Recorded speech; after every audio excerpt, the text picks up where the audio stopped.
What's up, FHS? I'm Bria. And I'm Angie. Have you guys noticed our cool logo for our 10-year anniversary? Special thanks to FHS graduate Tyler Rodenkirk for the brand new Saber Roar logo. Today we have a new challenge for the viewers of the Saber Roar, the hidden saber. Keep your eyes peeled for this saber during the show and keep in mind where you saw it.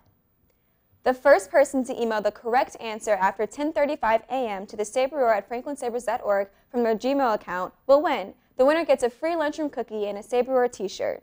All you need to say in your email is your name, your Gold Black teacher, and where the saber was. Good luck! Research shows that schools are still a safe place to learn and grow. However, in response to recent news events, state and local officials are reassessing and improving safety protocols to continue to improve the plans. FHS is testing new safety procedures to ensure that all students and staff feel safe and prepared. Due to the recent changes and the school safety grant awarded to FHS, 1,500 students and staff had a safety walk to the Milwaukee Sports Complex to practice our new safety procedure. Yeah, I do feel safer knowing that we have this option, knowing that we have somewhere to come in case of an emergency at the high school. Knowing that if a situation were to happen on our campus, that there'd be some place where they can go, some place that we as administrators would all kind of flock to as our control center.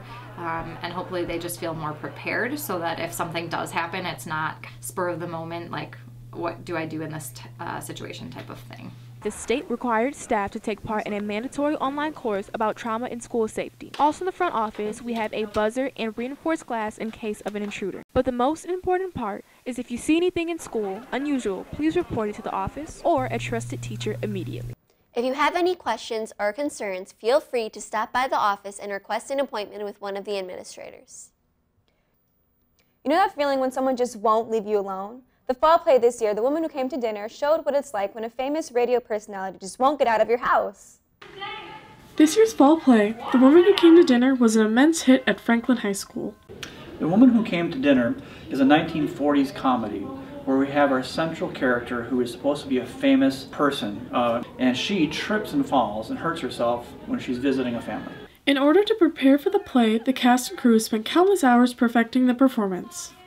We rehearsed every day after school for 3 hours each, just running the show and making sure everyone's lines were down. In order to accommodate the skills and talents of this year's cast, the lead role, Mr. Whiteside, was changed to Mrs. Whiteside, played by Mary Grace Ramsden. The dedication and time put into this year's fall play warrants the cast and crew a big round of applause. Congratulations on a successful run. The annual Pathways to the Future Night helps students plan for life after high school.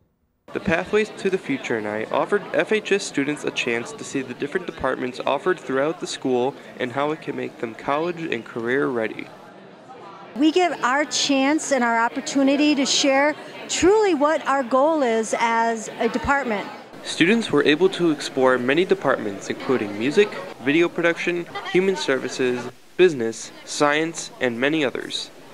If they're interested in engineering, science, architecture, and design, it kind of allows them to see what classes are available and how they might get to where they want to be. The night was also met with many special guest speakers who help students and parents to plan for their future goals, not just through academics. Whether it's getting involved in different clubs and organizations or working, being on sports, all of those things can help contribute to your future goals. Although the attendance was low, Pathways Night helped FHS students start their path to a successful future. The time to sign up for classes is approaching. If you have any questions about a specific class, request yourself during Gold Block to talk to that teacher. Hey Bria, what do you want to be when you grow up? Okay, don't laugh at me, but I really want to be a locksmith. You get it? Bria, Smith, locksmith? I'll be a key employee. This year, Student Senate is up and running and ready to have another successful school year. Student Senate is a club at FHS where students have the chance to voice their opinion and make choices for the school. They plan spirit days, choose themes for school dances, host blood drives, plan events for the community, and much more.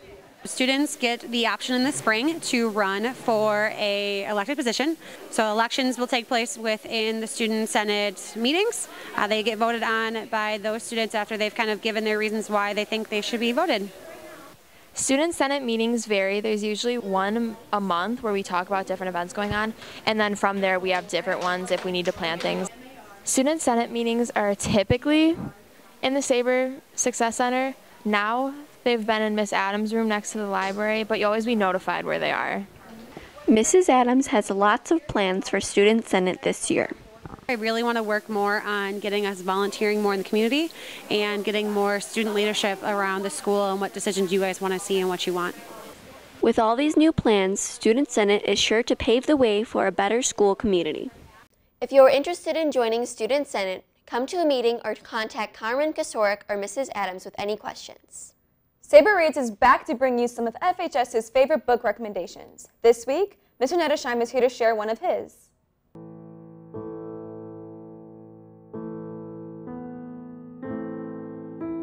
Hi, I'd like to recommend to you the novel All the Light We Cannot See by Anthony Doerr.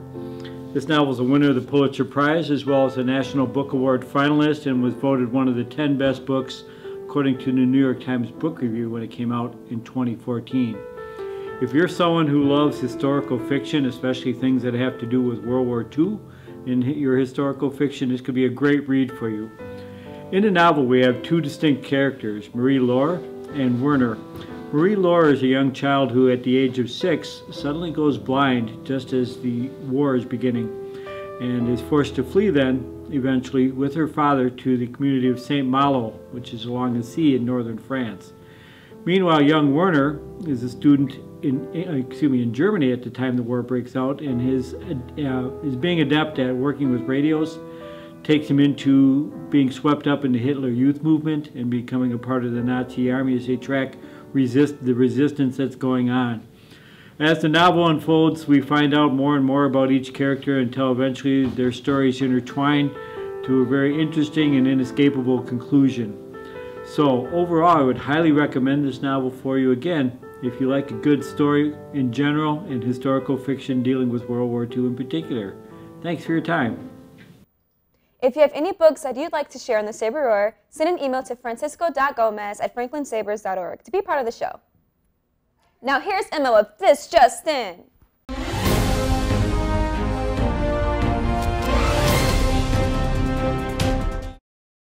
This just in.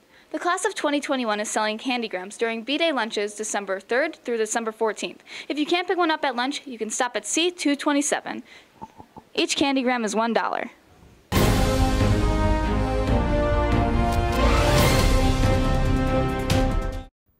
That's all we have for this week, Franklin. As always, be sure to follow us at the Saber Roar on Twitter and subscribe to our YouTube channel in order to stay up to date with everything Saber Roar. Thanks for watching and be sure to tune in next week.